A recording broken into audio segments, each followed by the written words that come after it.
नमस्कार, मैं हूं राजन झा। हिंदू मंदिरों को सरकारी नियंत्रण से मुक्त कराने की मांग समय समय पर उठती रही है।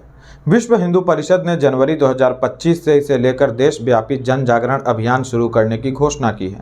विश्व हिंदू परिषद के महामंत्री मिलिंद परांडे ने गुरुवार को प्रेस वार्ता के दौरान इस अभियान की जानकारी दी। परांडे ने जानकारी दी है कि अभियान की शुरुआत 5 जनवरी से आंध्र प्रदेश के विजयवाड़ा से की जाएगी। भारत एक धर्मनिरपेक्ष राष्ट्र है। एक धर्मनिरपेक्ष राष्ट्र में हिंदू मंदिरों का नियंत्रण सरकार के पास है, परंतु मस्जिदों का नियंत्रण मुस्लिमों और चर्चों का नियंत्रण ईसाइयों के पास है। अब मंदिरों को सरकारी नियंत्रण से मुक्त कराने की मांग करने वालों का तर्क यही है कि जब मस्जिदों और चर्चों व अन्य धार्मिक स्थलों पर सरकार का कंट्रोल नहीं है, तो फिर मंदिर पर सरकार का कंट्रोल क्यों है। ऐसे में एक प्रश्न उभरता है कि आखिर मंदिरों पर सरकारी नियंत्रण कैसे हुआ।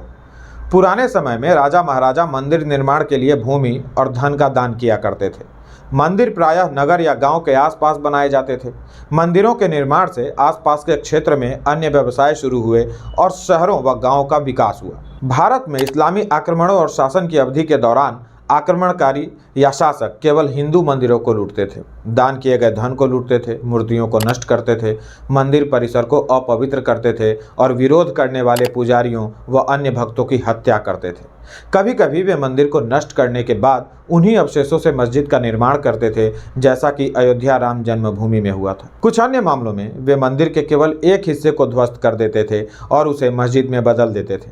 मंदिर के केवल एक हिस्से को नष्ट करने का उद्देश्य हिंदू भक्तों को लगातार अपमानित करना था। उन्हें हर दिन अपने पवित्र स्थलों के विनाश और अपवित्रता को देखना पड़ता था। काशी विश्वनाथ मंदिर के ज्ञानवापी परिसर में यही स्थिति थी और आज भी है, जो आदि विश्वेश्वर ज्योतिर्लिंग का स्थल है।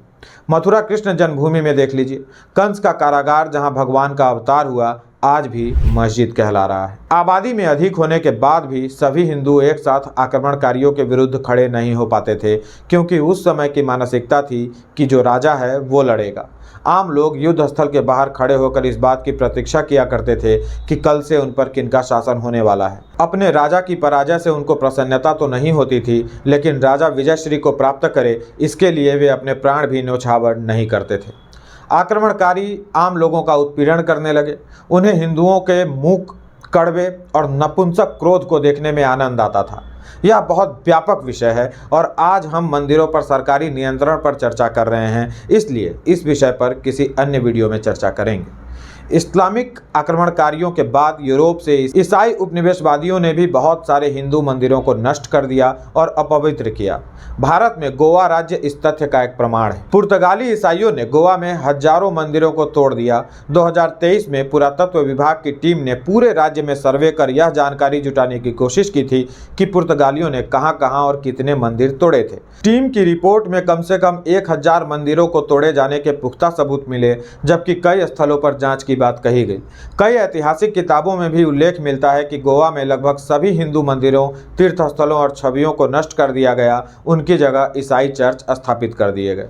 दूसरी तरफ ब्रिटिश ईसाई उपनिवेशवादी धन और पैसे के लालची थे। उन्होंने सोचा कि हिंदू मंदिरों और उनकी संपत्ति को नष्ट न कर नियंत्रित करना चाहिए। इससे उनको प्रचुर धन और संपत्ति मिल सकती है।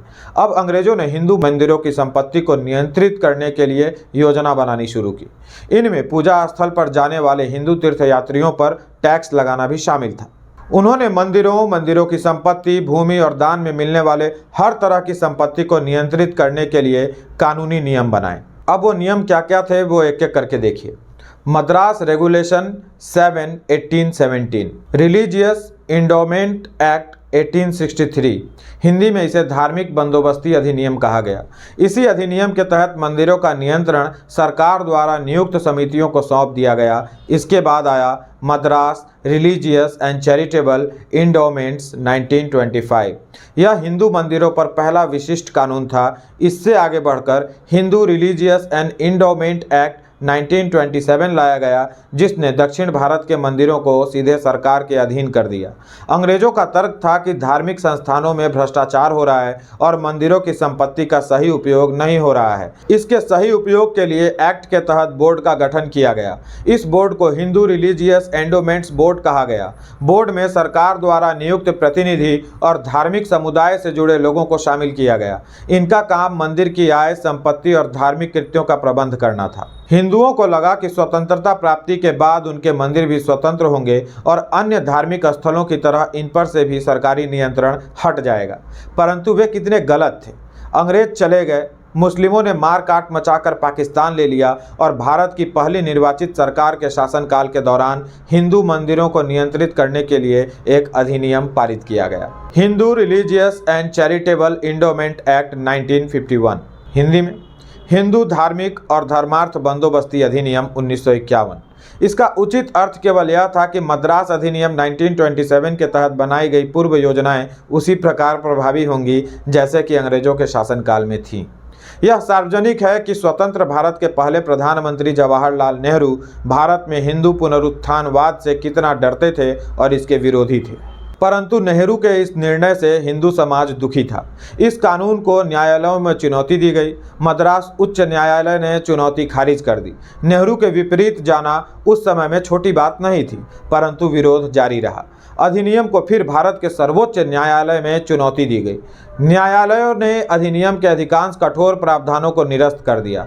न्यायालय के फैसले के बाद Hindu religious and charitable endowment act 1959 यानी हिंदू धार्मिक और धर्मार्थ बंदोबस्ती अधिनियम 1959 पारित किया गया, जिससे न्यायालय के आदेश पलट दिए गए। वर्तमान में भारत में 28 राज्य और 8 केंद्र शासित प्रदेश हैं। इनमें से केवल 10 राज्य 1,10,000 से ज़्यादा हिंदू मंदिरों को नियंत्रित करते हैं।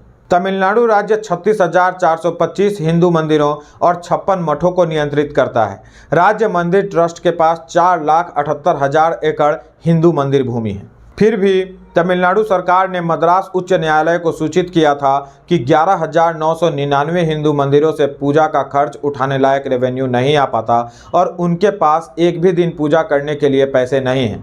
प्रश्न है कि फिर हिंदू मंदिरों से निकाले गए सारे रुपए कहाँ जाते हैं? मंदिर कार्यकर्ता TR रमेश का दावा है कि तमिलनाडु राज्य सरकार हिंदू मंदिरों के माध्यम से कुल 2,44,00,000 वर्ग फीट हिंदू मंदिर भूमि को नियंत्रित करती है। राज्य नियंत्रण के कारण सरकार भूमि को नियंत्रित करती है, उसका किराया तय करती है और पैसे वसूलती है। सरकार को वर्तमान बाजार मूल्य के अनुसार इस सारी भूमि से प्रतिवर्ष 6,000 करोड़ रुपए कमाने चाहिए, लेकिन सरकार के अनुसार वह केवल 58 करोड़ रुपए के लगभग कमाती है, जो भूमि मूल्य का 1% भी नहीं है। कर्नाटक राज्य 34,563 हिंदू मंदिरों को नियंत्रित करता है। केरल, जहां लंबे समय से कम्युनिस्टों का शासन रहा है, वहां 5 देवस्थम बोर्ड हैं, जिनके नाम हैं त्रावणकोर, गुरुवायूर, कोचीन, मालाबार और कुडलमणिक्यम। ये 5 बोर्ड सामूहिक रूप से 3,058 हिंदू मंदिरों को नियंत्रित करते हैं। धर्म का, विशेषकर हिंदुओं का विरोध करने वाले वामपंथी हिंदू मंदिर बोर्डों में शामिल होते हैं। दूसरे शब्दों में कहें तो उस पर नियंत्रण रखते हैं। वैसे तो यह संख्या लाखों में है, परंतु मैं आपको कुछ बड़े मंदिरों के नाम और रेवेन्यू की जानकारी दे देता हूँ। द महाकालेश्वर मंदिर एक्ट 1982।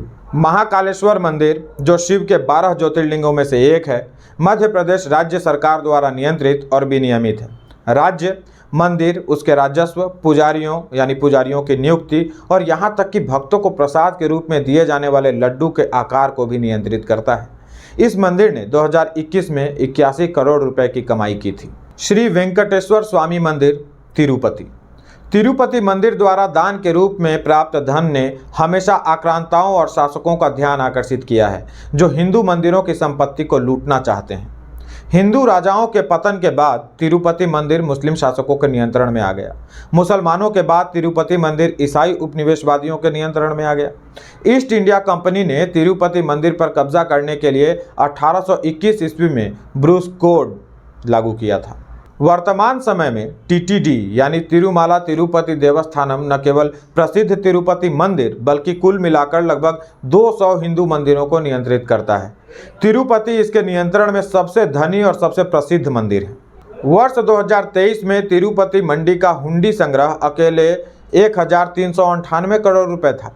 इस राशि में भक्तों से प्राप्त सोने और चांदी का दान, TTD द्वारा नियंत्रित अन्य मंदिरों में प्राप्त दान या वस्तुओं को बेचकर प्राप्त धन शामिल नहीं है, वो अलग है। 2023 में वैकुंठ एकादशी के अवसर पर ही इसे कुल 40 करोड़ रुपए प्राप्त हुए थे।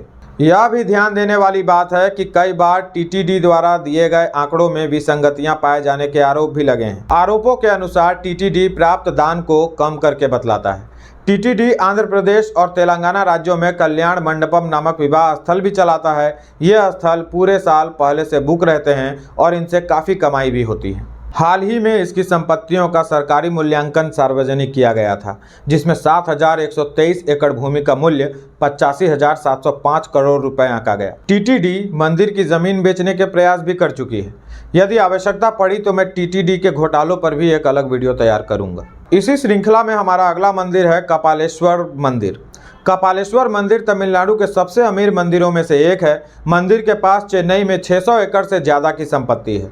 राज्य सरकार ज़मीन को नियंत्रित करती है, उसका किराया तय करती है और पैसे वसूलती है। सरकार की लापरवाही का नतीजा है कि ज़मीन का ज़्यादातर हिस्सा अतिक्रमण की भेंट चढ़ चुका है और राज्य के रिकॉर्ड के अनुसार 473 डिफॉल्टर हैं, जिससे 40% रेवेन्यू लॉस हो रहा है। इसी तरह केरल स्थित पद्मनाभ स्वामी मंदिर, सबरीमाला मंदिर, जम्मू स्थित वैष्णो देवी मंदिर, मुंबई सिद्धि विनायक मंदिर जैसे लोकप्रिय और प्रमुख मंदिर हैं जिनका नियंत्रण सरकार के पास है।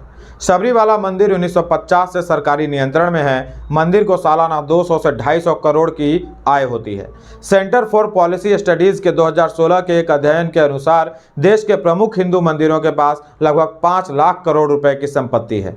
सरकार हिंदू मंदिरों पर केवल ऑडिट के नाम पर 5% से 21% तक शुल्क लगाती है। आंध्र प्रदेश हिंदू धार्मिक संस्थान अधिनियम के तहत किसी भी हिंदू मंदिर को जो 5 लाख रुपए या उससे अधिक की कमाई करता है उसे अपनी आय का 21.5% बंदोबस्ती विभाग को देना पड़ता था। हालांकि इसे बाद में न्यायालय के आदेश द्वारा निरस्त कर दिया गया।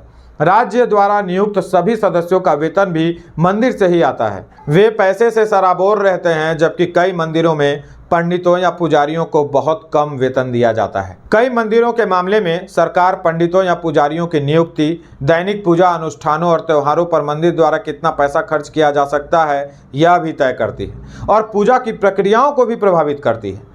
मंदिरों से कमाई का बड़ा हिस्सा लेकर सरकार सार्वजनिक योजनाओं पर खर्च करती है, जबकि अन्य मजहबी या धर्म स्थल से इस तरह की वसूली नहीं की जाती। सोचिए, जो सरकारें देश के बड़े मंदिरों से करोड़ों की कमाई कर रही हैं, क्या वो उन्हीं पैसों से देश के छोटे मंदिरों का संचालन नहीं कर सकते, जिनको रेवेन्यू के अभाव में बंद करने की नौबत आ रही है?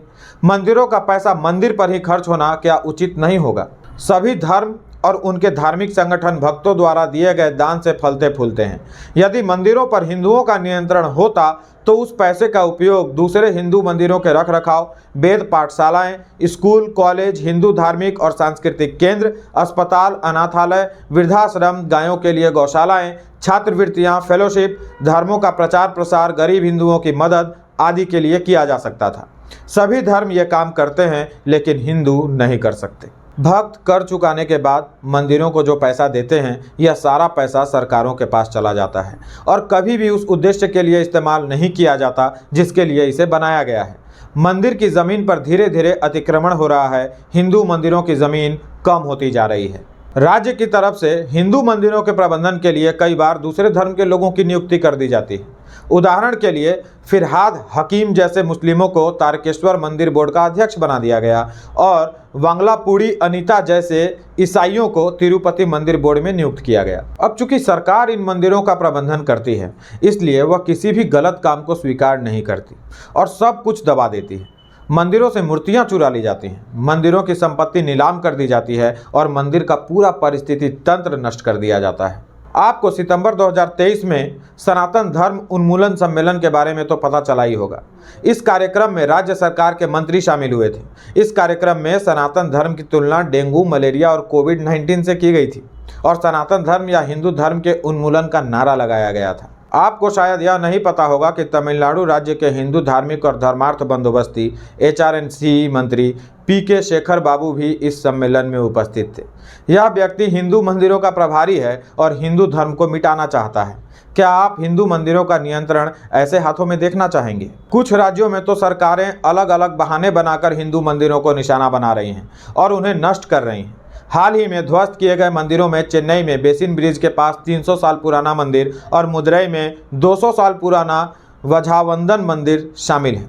मुथानकुलम के तट पर 125 साल पुराना मंदिर भी ध्वस्त कर दिया गया है। एक तरफ तो राज्य हिंदू मंदिरों को नियंत्रित करता है, दूसरे तरफ देश में इस्लामिक वक्फ बोर्ड को इतनी स्वायत्तता मिली हुई है कि वह किसी भी संपत्ति को या किसी भी संपत्ति पर दावा कर सकता है।